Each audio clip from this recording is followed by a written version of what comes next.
just start. There's a bunch of people already waiting.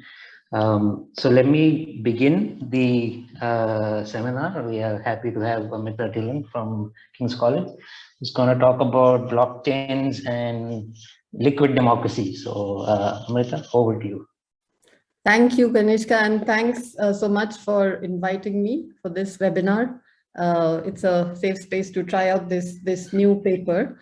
And I should mention that it is joint with Dimitri Sefteris and Gramatea Kotsialo. She's a computer scientist, he's an economist. And I should also mention that, I am only I'm not really an expert on blockchains, but I'm going to tell you a little bit because it's sort of connected to the rest of the paper, which is more on liquid democracy and information aggregation. So, a DLT is a distributed shared ledger. It's basically a shared file or a database of transactions, and these are transactions of assets owned by various people, and it's open to inspection by every participant and not subject to any form of central control. So the key feature of this distributed system is that it is distributed. So there is a number of computers that are participating, and these are and this ledger is shared by all these different nodes or computers. So it's if you want to think of it, I've understand it better by thinking of it like a shared Google Docs, except that it isn't a database, it's more of a ledger because these are transactions of assets, and not everybody can have access to this Google Docs. There are only a few authorized nodes or validators in a computer network who are allowed to post and view. So the key points of distributed ledgers are that it's a decentralized peer-to-peer network. So it's not just one server that's holding the information, it's a whole network of servers that's holding the information. And the same information is held by all of these nodes, which means that it's much more difficult to change any one of, it's much more difficult to say hack all of these different computers than to hack just one. Amrita, if there are only a few authorized agents, then meaning what? I mean, only a few. What does few mean? Oh, you mean like only a few validators? Well, we come to that, but it depends on whether it's a permissioned or a permissionless system. So if you think of Bitcoin, that's a permissionless system where anybody can become a node, right? So you just have to fulfill some conditions. You can just enter. And I guess my confusion is in the first point you have open to inspection by every participant. Yeah. Every participant here means that the nodes that are in the network, right? So we'll come to how these nodes enter the network. And right? The second one is about authorized agents. So are these the same or are they different? No, these are the same. These are the same. So the participant. So for example, those two sets are the same. Yeah, that's what I'm talking about here are the validators, right? So participant here means validators that I'm talking about. These are the nodes that are authorized to, store information, to keep a copy of that information. But let's come to that a bit later. So the key points are that these are decentralized peer-to-peer network. The same information is held by a number of nodes, so it's much more difficult to manipulate. And the information is agreed upon using a consensus protocol that calls upon, there is either like a majority of people must agree that this information is correct, or there must be some other consensus protocol. So this is what it looks like here. So these red rectangle are the users or nodes. These can be considered as like interfaces of different computers. And this blue cylinder is the information or the copy of the distributed ledger that is stored. Okay, so the same one is stored in all of these, which is what makes it more difficult to hack and is robust to various different problems that a single node would have. So some of the things that this distributed ledger offers is that it is crash tolerant. So if a few nodes crash for some reason involuntarily, then the whole system need not collapse. So that's called crash tolerance. It's also more resistant to hacking. So unless, it's difficult to hack all of these unless there's a high degree of collusion between all of them.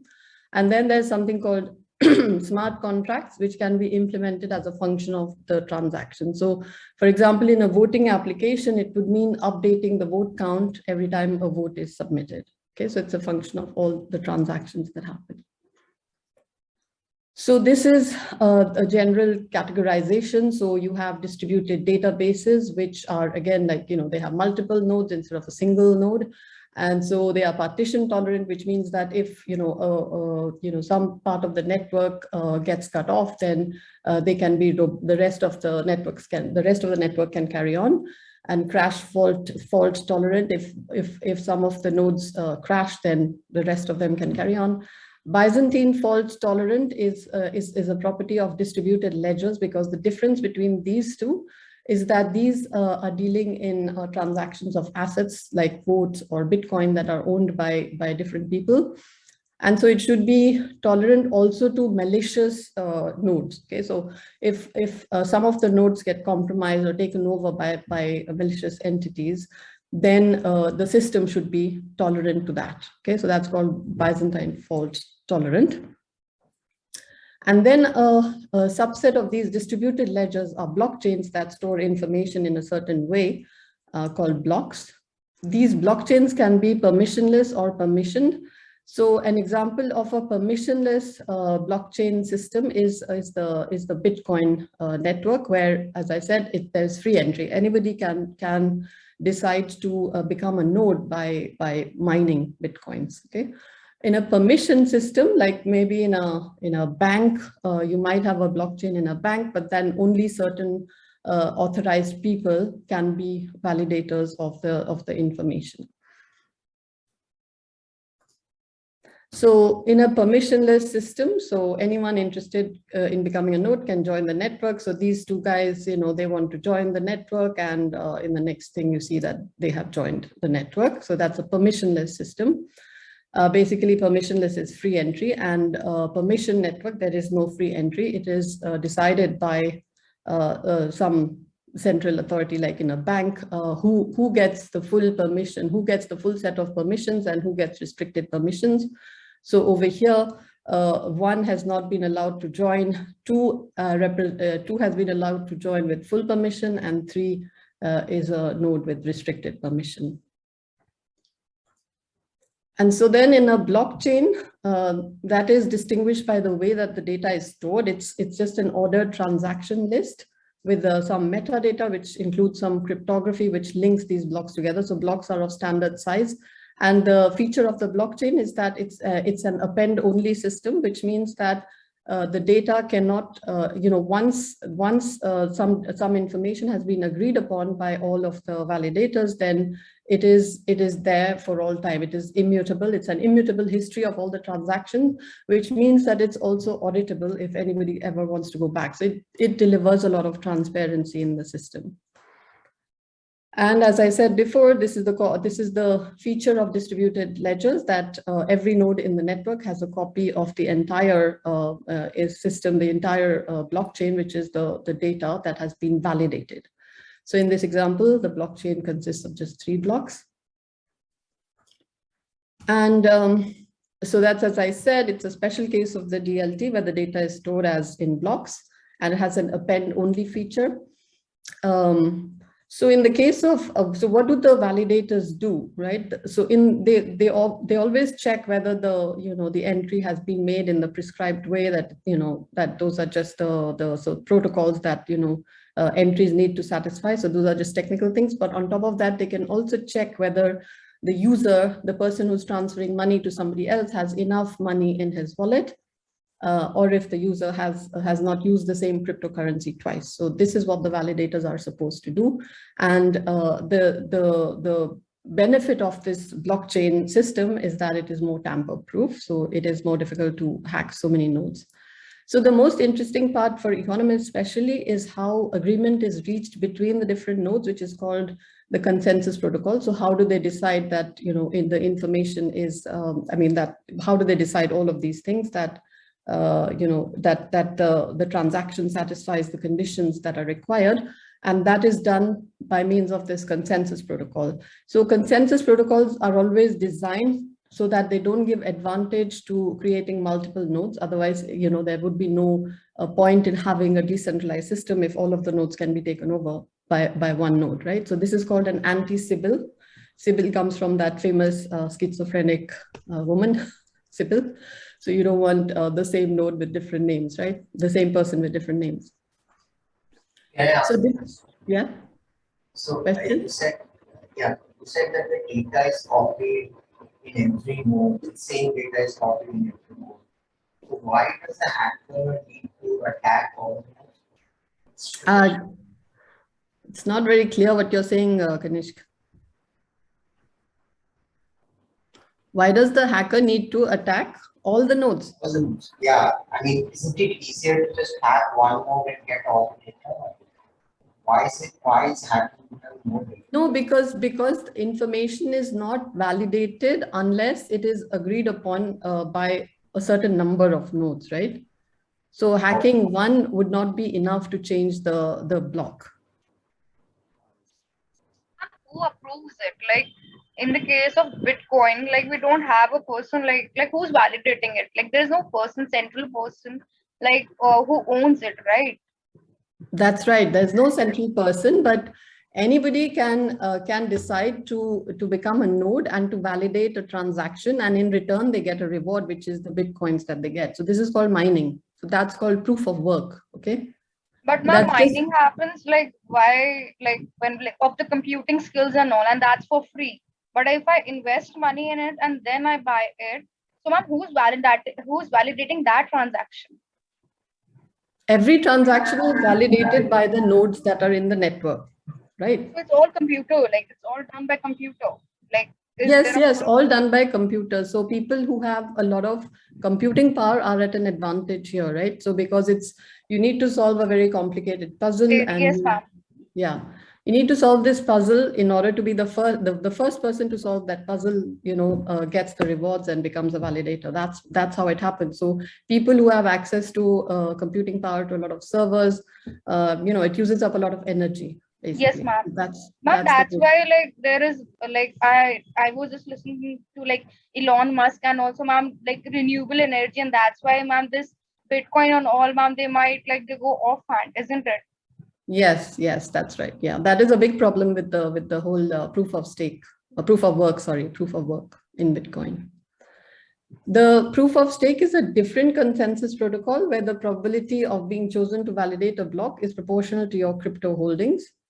And there are others which rely, so for example, if you're thinking more of a voting system, then that would not be, it would not be appropriate to use these consensus protocols because, you cannot have a national election where you allow people from all over the world to become validators, right? So it would make more sense then to have maybe, the validators being different parties. And so, but they would then rely on offline incentives such as reputation and so on, okay?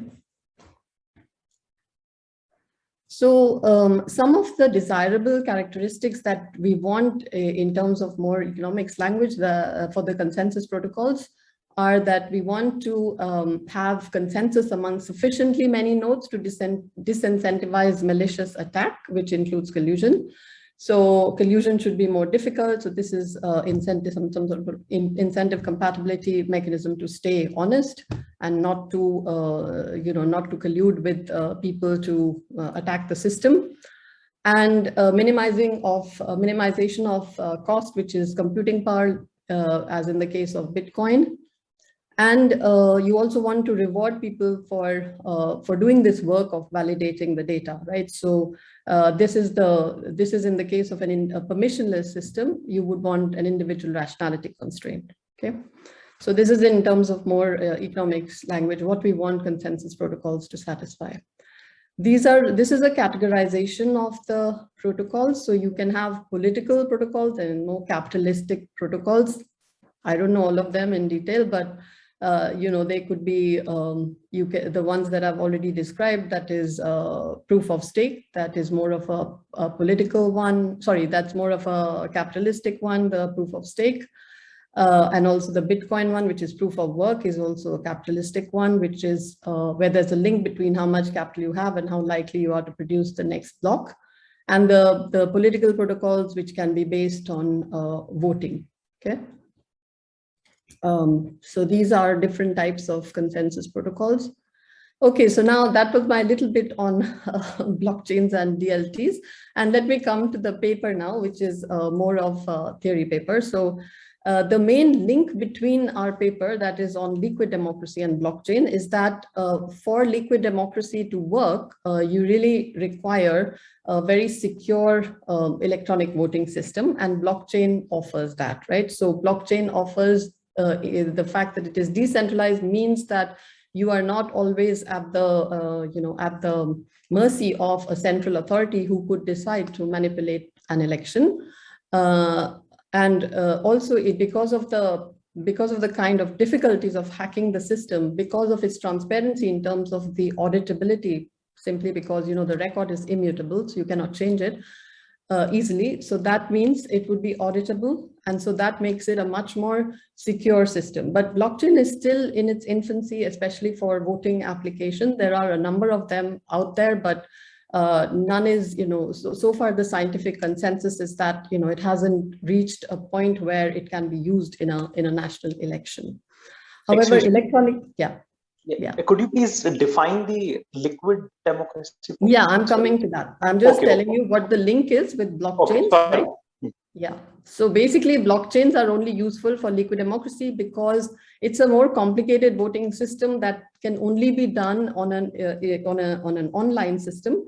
It cannot be done offline. And for online voting systems, you require the kind of high level of security that maybe a blockchain working system might be able to deliver. But there might be others which can satisfy this security feature. Okay.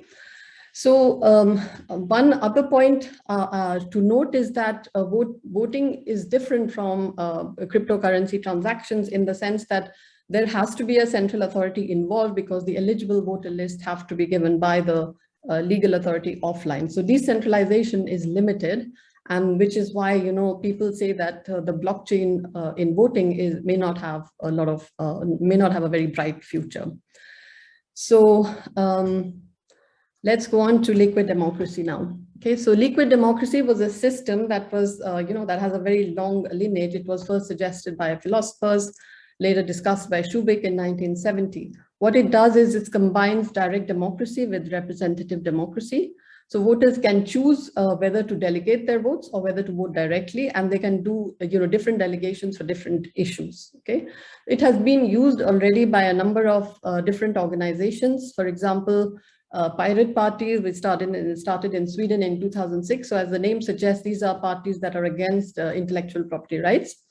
And it has been used by these parties, and pirate parties have become international with members from 43 different countries, including the European Parliament. But more interesting is the Google votes, which you can actually have a look at on this YouTube video. It's a very very intuitive and very interesting video to watch if you're interested in how liquid democracy works in practice. So Google votes, it has been used, so they allow delegation of votes, but only for very banal things like choosing menus for the canteen, right? So they allow delegation of votes for choosing menus for the canteen. The people who want votes delegated to them can advertise themselves, like, somebody says, I'm an expert on vegan dishes, so if you want a vegan menu, vote for me, and so on, delegate your vote to me, and so on. So if you want a more detailed look at how it works, you can have a look at this video. Just for clarification, in the liquid democracy, one can delegate to anyone, right? Yes, to anyone. Oh, yeah.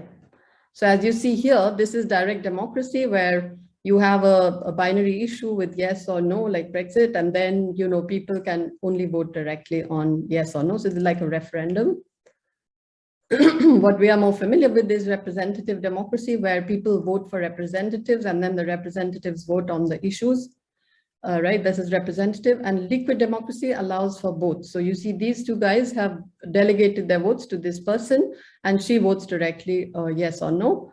this person has delegated to this, so you can vote for, delegate to different people. And then you can have the, further delegation as well, whereas these two are voting directly. Okay, so that's liquid democracy. Amrita, can I ask a question? Yeah. So, do you have any specific context in mind where you think that this kind of delegation would be more applicable? Like, or are you thinking about sort of any kind of elections or decision making within organizations like big firms? Right. Yeah. Yeah. So we are, of course, talking of, in the paper, we are going to talk about the normal elections, but of course it can be used for committees or any organization. But as I said, at the moment, it has been used only within parties and within Google or within organizations. So hasn't been used on a national scale, and it won't be used until and unless an secured online voting system is developed. Right. No, my motivation for asking this question is that in sort of a national setting where we, in modern complex democracies, representatives presumably take decisions which are really complex, and they are, constantly making decisions on various points. These are highly complex, close, as close to infinite dimensional policy space as you can get. If citizens would have to make the choice of, on each of these micro decisions, whether to make a decision ourselves or delegate it to somebody else, physically it would be True. Yeah, true. I suppose it's more suited for referenda, right? So if you have referenda, which often does happen, at least in Switzerland, right, on different issues, you can use it there, right? Yeah. So I guess we have to then sort of define the space of policies or items on which this system can be applied. Yeah, absolutely. But assuming that we have defined that, the paper proceeds on that assumption. Okay, so some normative arguments in favor have been made by philosophers, that delegating to more informed people may allow better decisions when there is an objectively correct decision to be made, and also allows greater equality. So it prevents the concentration of power that you have in representative democracy, because you can have different delegates for different issues. But we are going to focus on this first question on information. So information aggregation has a long literature, a huge literature, starting with the Conversation Theorem, which shows that with two alternatives and two states of the world, sorry, if you have common values, and if each individual receives an informative signal about the state of the world, then majority will aggregate information better than any individual would as n goes to infinity. So this just follows from the law of large numbers, where it's assumed that each individual is voting according to his signal, right? Then Austin, Smith, and Banks showed that sincere voting, that is voting according to your signal, is not rational in such a setting. Feddersen and Pezendorfer showed in 1997 that for two candidate elections, a continuum of states, heterogeneous voter preferences, there is full information aggregation asymptotically in large elections. And the closest to us is the paper on the swing voters curse by Feddersen and Pezendorfer.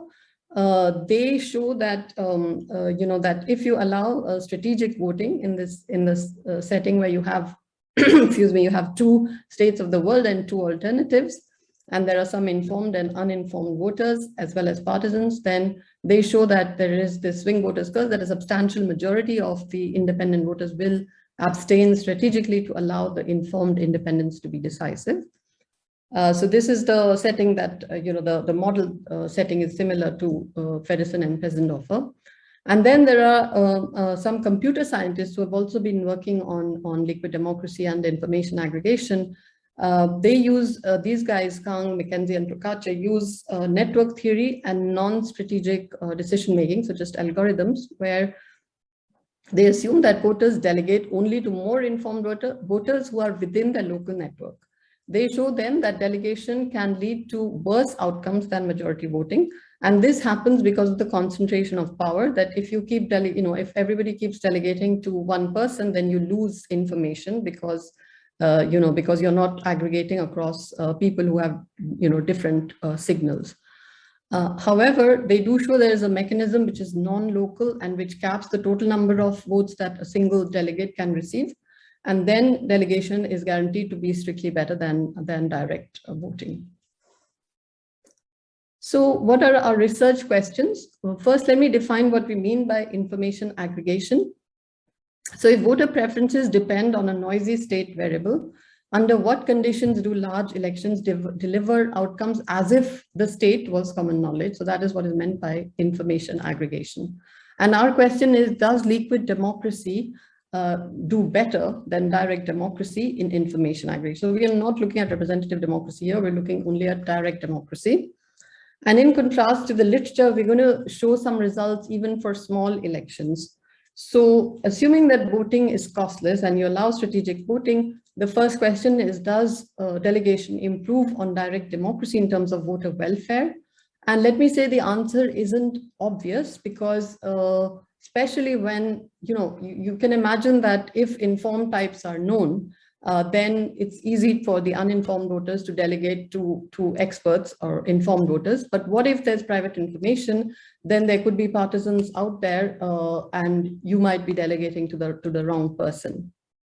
So when they are private information, it's really not obvious that you would want to delegate. And then there's another reason why the answer is not obvious, which is the concentration of power argument. So if voters are heterogeneously informed, some people are better informed about the state of the world than others, then again it's not obvious that delegation will improve matters when you have these heterogeneously informed voters, because it might lead to a loss of information by delegation. So the main results are that when voter types are known, so in the complete information setting, we show that delegation does improve in both models. One with one with where all voters are either informed or uninformed. I mean, among the independent voters, you have either informed or fully uninformed, right? And then you have the partisan voters. So in complete information, we show that delegation improves on direct voting, in the sense that even though you have multiple equilibria in both, it is easier to, in some sense, it is easier to coordinate on the efficient equilibrium when you have delegated voting. So the sense in which we say that it improves is that, this criterion of dominant solvability is used. So when you have delegation, the game is dominant solvable on the efficient equilibrium. The game with direct democracy is not dominant solvable. And moreover, uninformed voters in the game with delegation have a very easy symmetric strategy, that is to delegate to somebody who is informed. And this is up to identity of the delegatee. That is, you could be delegating to different informed voters, but everybody has the same strategy, which is to delegate to informed voters. Just a quick clarification. So how this result is different from, I think you have just said that McKinsey's, I guess, they have shown that if you delegate to the informed, one can get the worse outcome. So how it is like, it seems to be in contradiction with your result. Yeah. So one is that they use a network model. We don't have a network model. We have sequential, we have simultaneous voting. And the other difference is that why they get this concentration of power result is that they do allow for differentially informed voters, right? So the first set of results we have is for the case when voters are either fully informed or fully uninformed. Okay. Right, but we do extend to the case when voters can be differentially informed, and we still get positive results. Okay. So I think so main thing, I guess the main difference is that they assume some network only through that information can transfer, and in you can like delegate. So we have basically the global network, if you like. So complete network. Yeah. I have a question which might be slightly detached from the theory that you're doing, but it's more like a question on direct versus liquid democracy. So in direct democracy, the voters can be anonymous, but in liquid, that the person to whom delegation is being done, that is not anonymous. So in terms of the political arena, like, can this induce some coercion to someone could say that delegate this responsibility to me, and does that increase the chance of coercion to those voters? No, here nobody is anonymous in our first setting, right? So when you have complete information, everybody can see, the characteristics of everybody else. So you know this guy is a partisan, you know this guy is a informed voter, you know this guy is an uninformed voter, right? So nobody is anonymous in our setting at the moment. I see. Okay. So this is just, I mean, of course, this is very unrealistic. This is the case of complete information, but I'm going to come to the case of private information as well. So you can ask me this question then. So what happens when the voter types are private information? Then, of course, delegation might potentially lead to worse outcomes, because you might be delegating, if you don't know who you're delegating to, whether it's an informed person or a partisan, then you might end up being worse off. But what we show is that, at least in ex ante terms, the best undominated equilibrium of the game with delegation is at least as good as the best undominated equilibrium of the game without delegation. And of course, this may not be true ex post, because delegation might mean that you delegate to a partisan, you might actually make things worse than direct democracy. But we show that, at least for large elections, we have a mechanism. There's an indirect delegation mechanism and an equilibrium that aggregates information better, even in an ex post sense, than any equilibrium of the direct voting game. So these are our main results. So let me go on to the model, unless there are any questions so far. Yeah, Amrita, I just wanted to ask one question. Even without any private information and any of that as complete information, voting systems could be vulnerable to delegation, right? I mean, for instance, if I have some sequential thing, people choose, like in the Olympics, you choose between A and B, then B and C, then some, you have some tree type procedure, some sequential voting procedure. I can always, unless the system is very specific, I may be able to gain by delegating my vote to somebody else. Because if I have to choose between A and B, and if, I might, I'm committed to choosing the best one, which is A. But then, eventually somebody else might have to choose between C and A, and then choose A, while C would be better. So it'd be better for me to knock out something, and that I can do credibly only by delegating to somebody, right? So, most voting systems would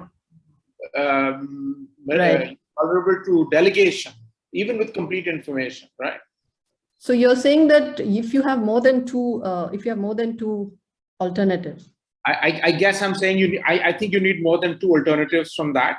But if you have a general sequential voting procedure with complete information, right? So different choices, and then something is done, then I'm typically better off by delegating, because it's all this thing of in Kuno equilibrium, if you delegate to managers, you can be better off by delegation, because you give them different incentives. You can give them different incentives from the one that you have. Your own incentives will be damaging for you, because you could be eliminating things which makes it bad for you in the future. Yeah, I agree. So that is, of course, liquid democracy. I mean, you can have lots of different problems arising with it. So this is just a very simple setup with two alternatives and no agenda to manipulate or anything. But yeah, I agree. There are lots of problems that might be apart from, the information aggregation properties that we are studying here, which is just a very simple setup. Thanks. Okay, thanks. Okay, so so the model is a simple one. So we have, this is very similar to the Feddersen and Pesendorfer swing voters paper. We have two states of nature, SA and SP, with the probability P of state SA, and two candidates, A and B. So, and this is the set of voters. The types of voters can be independents, that is, they want the state to be A in state SA and B in state SB. So these are the independents who can be informed or uninformed, right? So these are I voters or U voters, and they always prefer candidate I in state SI. Or you can have partisans of A who always would prefer to vote for A, or partisans of B who always prefer to vote for B. The timeline is that nature draws this state SA with the probability P. Then the types of voters are drawn. Only the I voters observe the state of the world. And we will analyze these two cases where voter types are common knowledge and where voter types are private information. Then voters simultaneously choose their strategies and payoffs are realized. So the first one is the interim game, and the types are common knowledge. So voters observe their own types and others' type, but not the state of nature.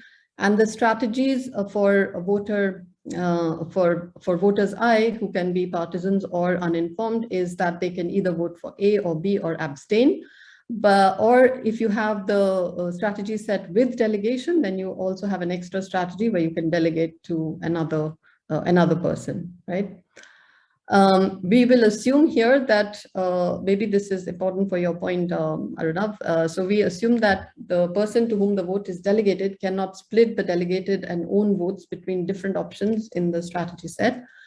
And if so, we will assume if a voter who is delegated splits votes, abstains, or further delegates, the votes are cancelled. So we don't allow further delegation in this model, or splitting of votes, or abstaining by the person to whom the votes are delegated. And that's the reason for that is just it's simpler to analyze this case, but it wouldn't change our results, right, given our setup. Just a quick clarification, the splitting is not allowed. Does that mean they can't play mixed strategy, or what? What does splitting mean here? Splitting means that you could, as a delegate, if you get, let's say, 5 votes, you can split them between A and B, 3 votes to A, 2 votes to B. Yeah. Yeah. So for the I voters, of course, the strategies are conditioned on the state. So you can vote for A in both states, or A in state SA and B in state SB, or you can choose to abstain in state SB and so on. Okay, and then we assume simple majority vote. The candidate with more than half of the votes wins. And this denotes the probability that candidate A wins in state SC. That's the capital W, given the profile of votes P. Expected utilities. So we'll assume that there is, if all voters get the same benefit from getting their preferred outcome, which is 1, and 0 if their preferred outcome loses. So expected utility for A voters is, so this is the probability that the state is A, SA, and this is the probability that A wins in state SA, and then he gets a payoff of 1. This is the probability that the state is B, and then this is the probability that that A wins in state SB. Okay, so and that's the payoff of 1. Similarly, for the partisan B, this is state A, probability that B wins in state A times 1, state B, probability that B wins in state B times 1. And so then the independent voters want to match the state with the alternative that's chosen. So they get utility of 1 if A wins in state SA and B wins in state SB. So for welfare, we use the utilitarian benchmark. The good outcome is the one that maximizes the sum of exposed individual utilities. Equilibria will be ranked by the probability of obtaining the good outcome. So there's a difference between what we call the good and the correct outcome. The correct outcome is the outcome that matches the state of the world, which is what the independents would like. So now let me just give an example of the complete information case. It's really simple. So if you have the game without delegation, you can reach the efficient equilibrium. So in this case, you have 3 A voters. It's an example with 3 A voters one B voter, one informed, and 3 uninformed independents. Okay, so the welfare maximizing equilibrium is the one where the correct candidate is chosen because you have 4 of the independents, whereas only 3 of A and 1 of B. So the welfare one, maximizing one, the good outcome and the correct outcome will coincide in this example. Now, obviously, the partisan and I voters strategies are easy. You can see they have a dominant strategy of playing A, playing B for the B partisans, and voting for A in state A and B in state B for the I voters. Now, let's look at the others. So the U voters. How would the U voters vote in order to maximize the chances of getting the correct outcome? So clearly they would want to neutralize the partisans. So since there are 3A and 1B, then 2 of these U voters could vote for B. So that would neutralize the partisans. That makes the I voters decisive. So the remaining U voter should abstain. Okay. So this ensures that the I voter will decide the election. But note that this requires a high degree of coordination between the 3 U voters. So that's our main problem with the complete information case without delegation. Yeah. Is that it requires a high degree of coordination. Just can I ask here one thing? So why isn't optimal for the U-type voters just to delegate to informed ones? Yeah, so this is the game without delegation, right? So we are trying to show that, yeah, delegation can improve matters, right? So if we allow delegation, then the best that the U voters can do is to delegate their votes to the informed voters. So we can say in some sense, it's easier to reach the efficient equilibrium because it's kind of a focal point. The game with delegation is dominance solvable. So that's the sense in which it's easier to reach the efficient equilibrium in the game with delegation.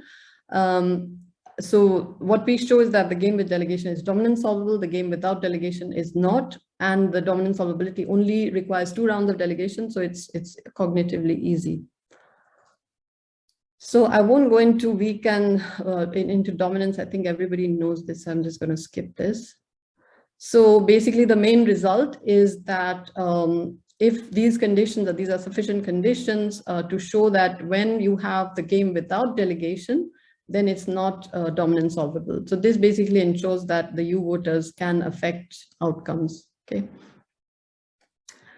So then this is an example this is the same example where we can show that the game without delegation is not dominance solvable. So as we saw in that, the way to get the correct outcome was for the 3 U voters to neutralize these partisans and for the remaining one to abstain. Now, so that means that each of the 3 U voters is pivotal. So each of them has a unique best response, and that means we cannot delete any of the strategies of voting for A, B, or abstaining from this game. So it's not a dominance solvable game. And on the other hand, if we look at the game with delegation, then we can show under the same conditions, it is dominance solvable.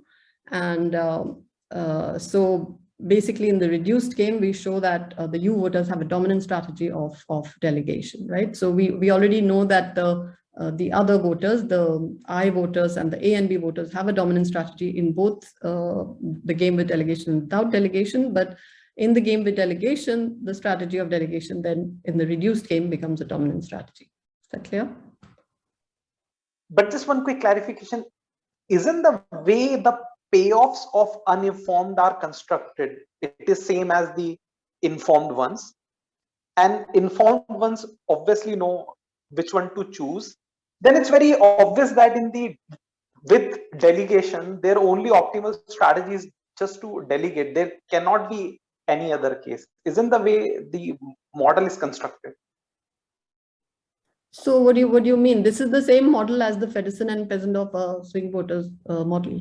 We have partisan voters here. Sorry, I'm not aware of that model. It's just that I thought from a game theoretical point of view, it seems that in this case, delegating to informed one will give me definitely at least as large as payoff than any other strategies, because the payoffs are constructed in this way. So it seems that in a sense it's very natural to see that it will be a dominance solver.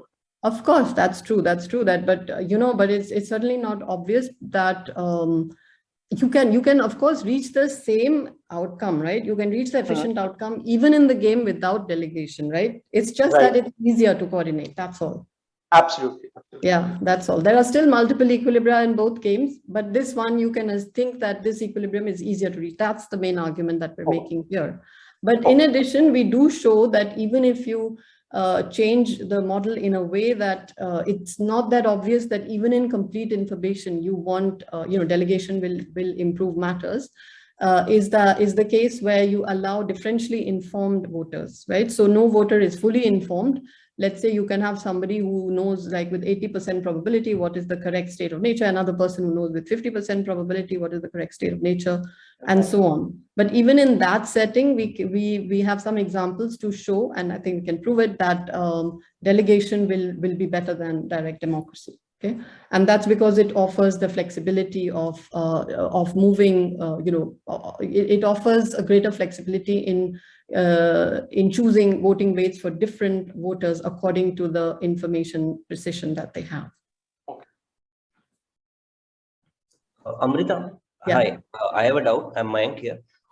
So, if we, instead of this delegation, if we consider the proportional system with three parties, A, B, and I, and A voters vote for party A, B voters vote for party B, and U and I voters vote for the party I, which is sort of a swing party, wouldn't we get the same results?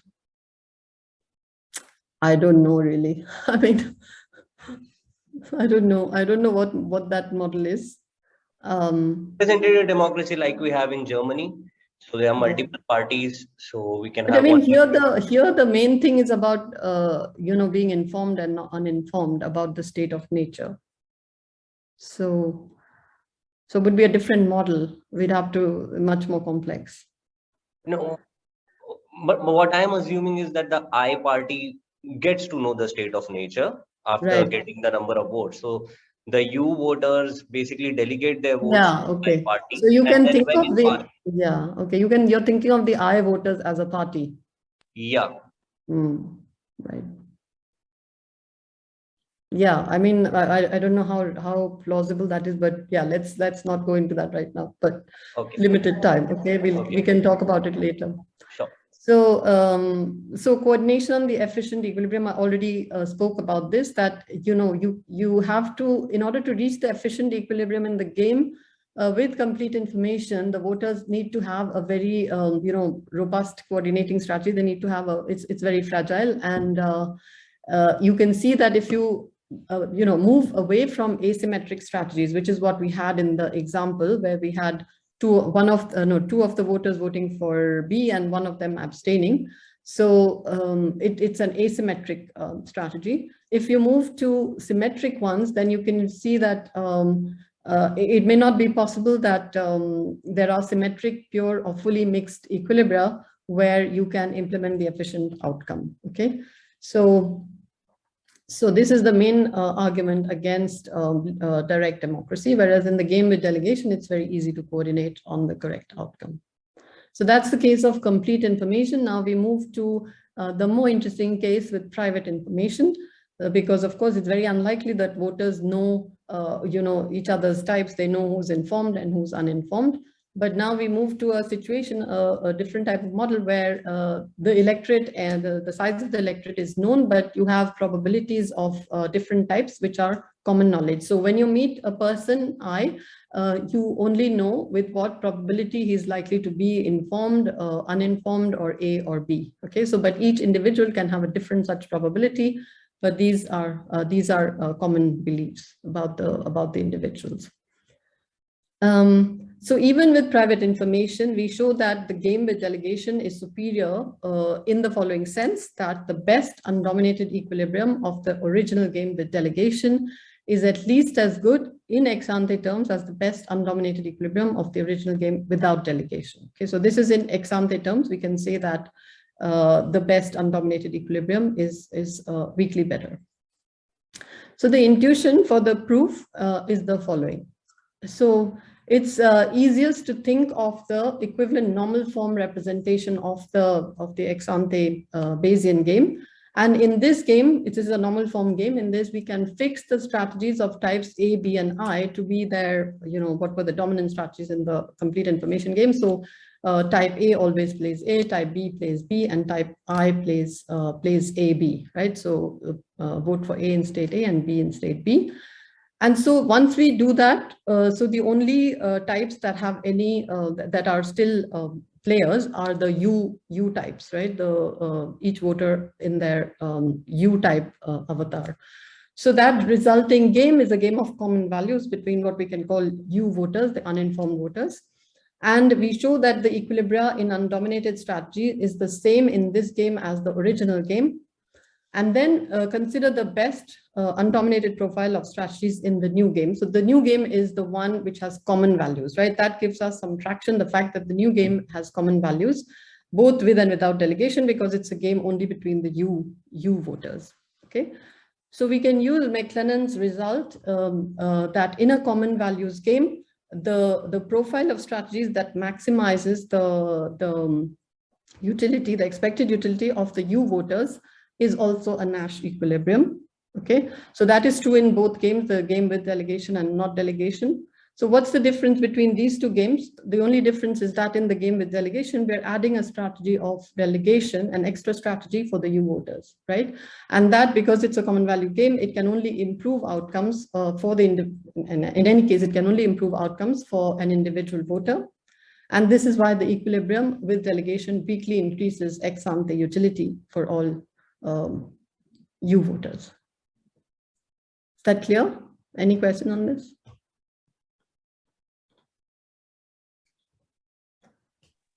So yeah. And it's okay. I will ask towards the end. Sorry. Yeah, the trick here is just to convert the original game into a game of, an auxiliary game of common values, and then use McLennan over there. So now, is it possible that you can do strictly better? Yes, it's possible that with delegation, you can do strictly better in expectation. However, ex post, you might actually end up worse with delegation than without delegation, simply because you might be delegating to partisan voters without knowing, right? So that's possible.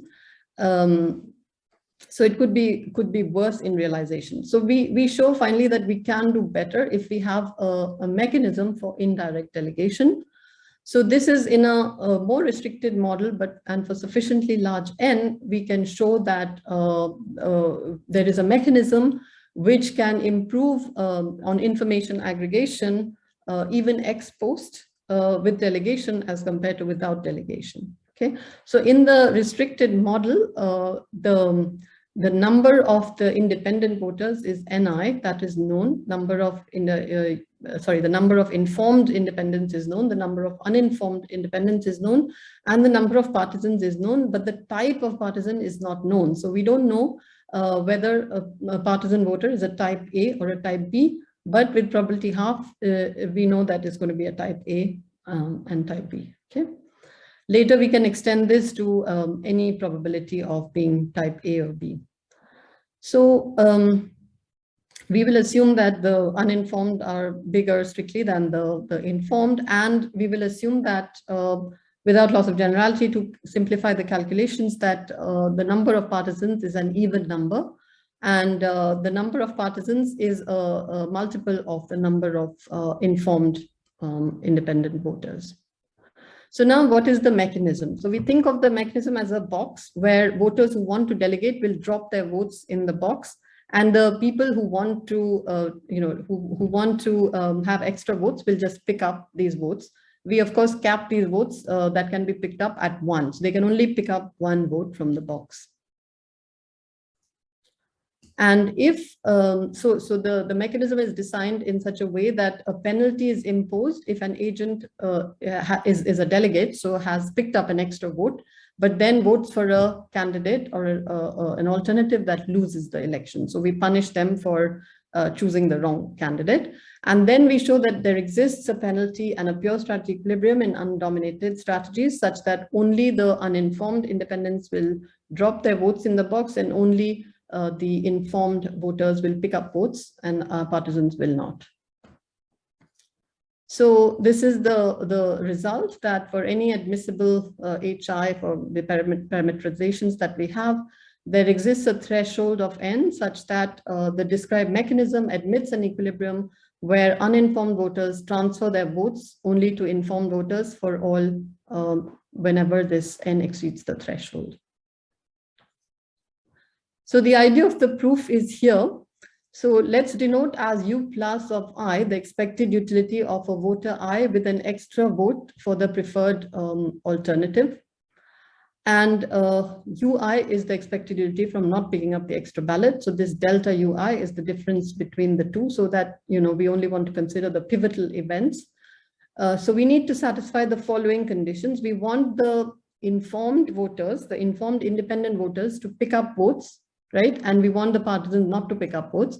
So what we want for the informed independents is that this delta UI should be positive. And this is given by this expression here. So this, this is the payoff from picking up an extra vote versus not picking up an extra vote. So this is the probability that an informed voter is pivotal, which means that he either creates a tie in favor of in favor of the preferred alternative, or breaks a tie in favor of the correct alternative, conditional on picking up an extra vote. And the half is the payoff that he gets. So you can, this is the payoff that he gets from picking up an extra vote. Now, if he picks up an extra vote and the candidate that he chooses loses the election, then he has to pay this penalty. So this is the probability that the correct alternative loses, the alternative that the informed voter would vote for is the correct alternative. So the probability that this correct alternative loses conditional on an informed voter picking up an extra vote. Sorry for the noise.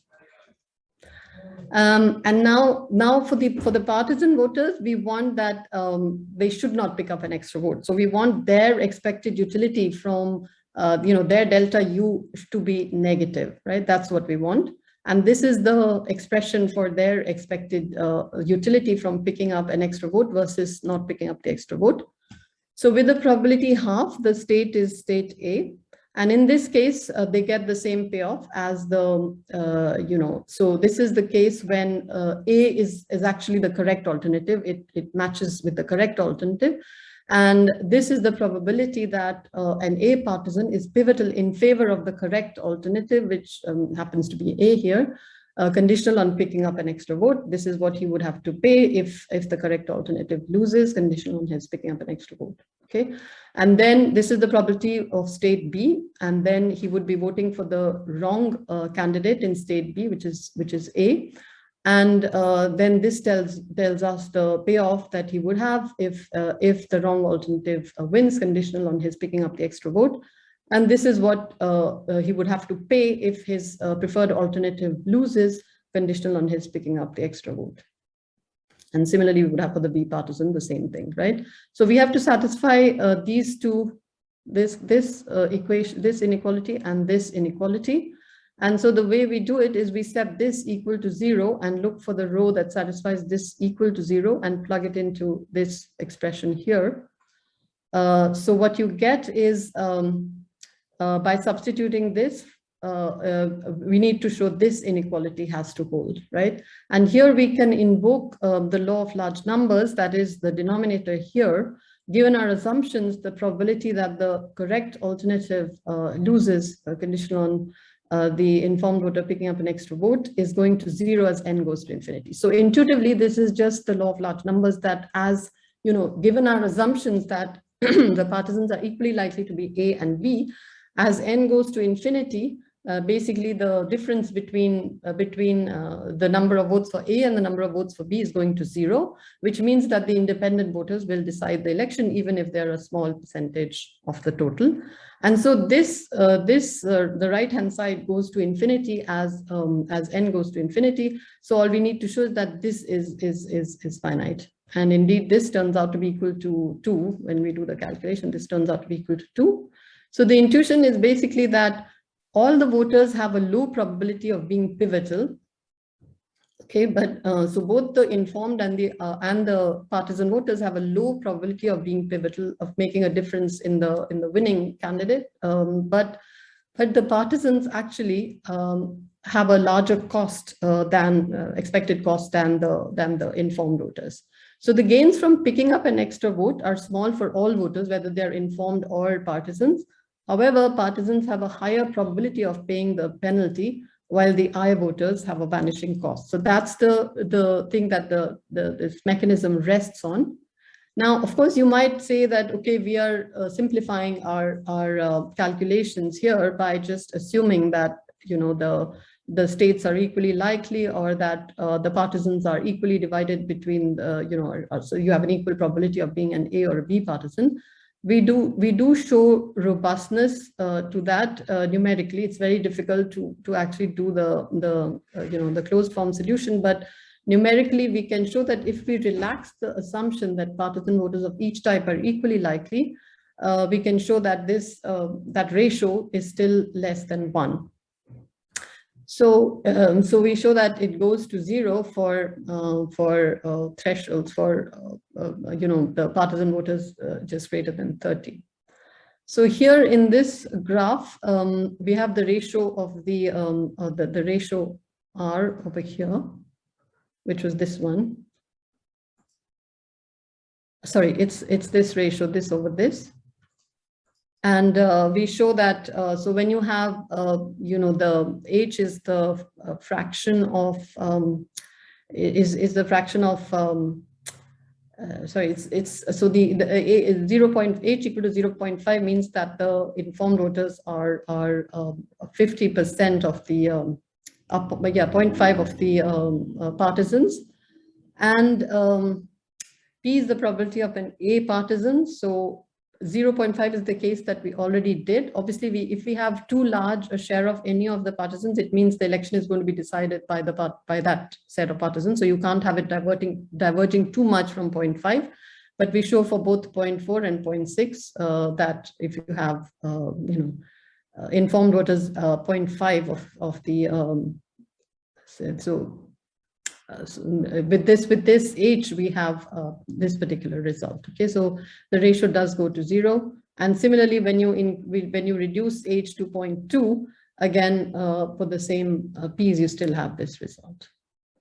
So we can show that robustness. Finally, you know, you might say that one of the biggest problems pointed out by the network analysis was that you can have a concentration of votes. So you might lose you might lose some good information aggregation quality by having delegation, because it might lead to concentration of votes in one person or a subset of people. So to answer that criticism, we have been constructing examples. So we've already shown for the complete information case that delegation would still improve, even if you allow for voters with differential levels of information about the true state of the world. And we believe this can also be done for the case of private information. So to conclude, this paper introduced the notion of liquid democracy. And our main question was to compare the information aggregation properties of direct democracy with delegated voting. So in particular, we were interested in a comparison with the Pedersen and Pezendorfer paper, which allows for abstention only. And we show that delegation does better than the direct voting. And so we showed that is true in the case of complete information. The argument there is that, you know, although both games can reach the efficient equilibrium, it's easier to reach the efficient equilibrium with complete information, with the delegation. In games with incomplete information, we showed that its information aggregation is weakly better in expectation, but not exposed. And then we proposed this indirect mechanism where we can guarantee that even exposed, it is better, albeit with some restricted parameters. So for all these, we have results for finite games, which is different from the literature, which is mainly for large games or asymptotic results. Thank you. Great, that was wonderful. That was really nice talk. So I think Sarvesh, you had some question that you wanted to ask.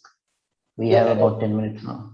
Okay. So just wanted to know the actually I was thinking this case of incomplete information, when the types of the agents are not known, only the probabilities are known that by which type they belong.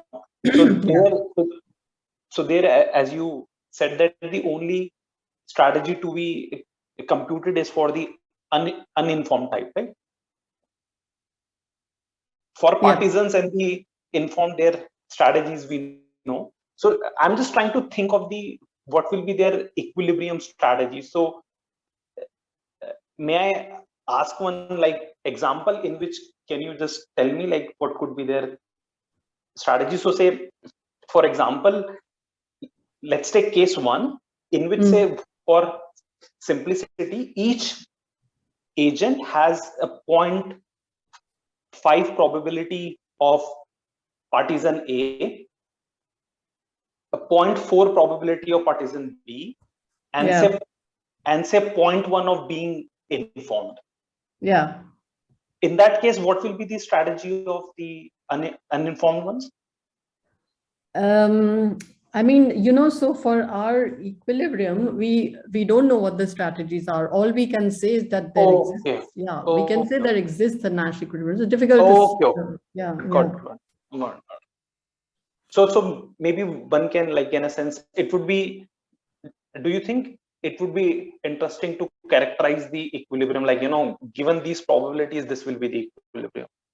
Absolutely, yeah, it would be. I think it will be difficult, but sure, it will be. I mean, I think you can do examples to see what happens. I suppose. Yeah. Thanks.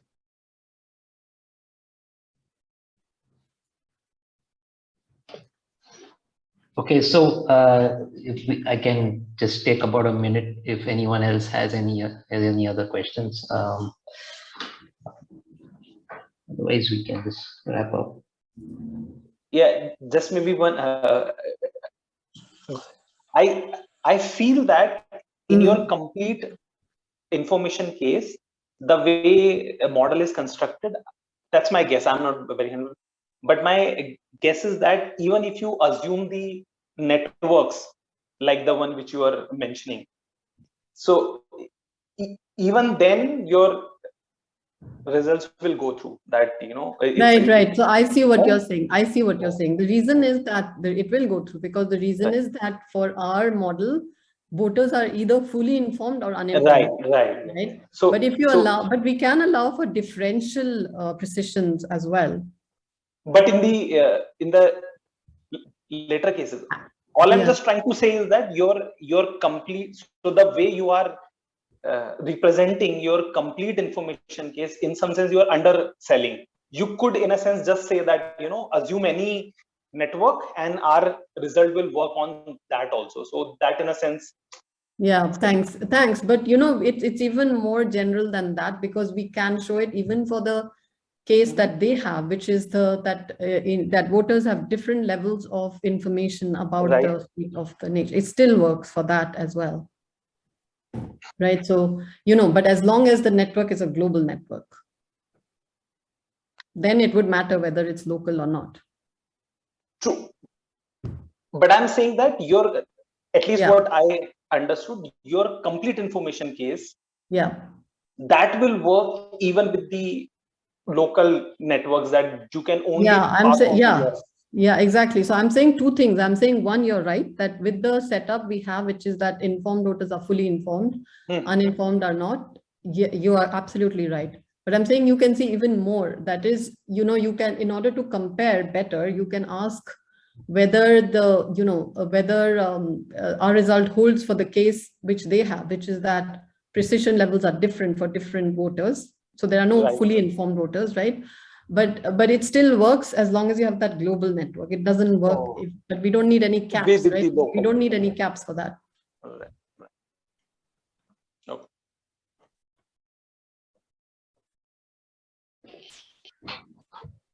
Okay, so if there are no further questions, I'm going to formally end the seminar. Let's turn off the recording.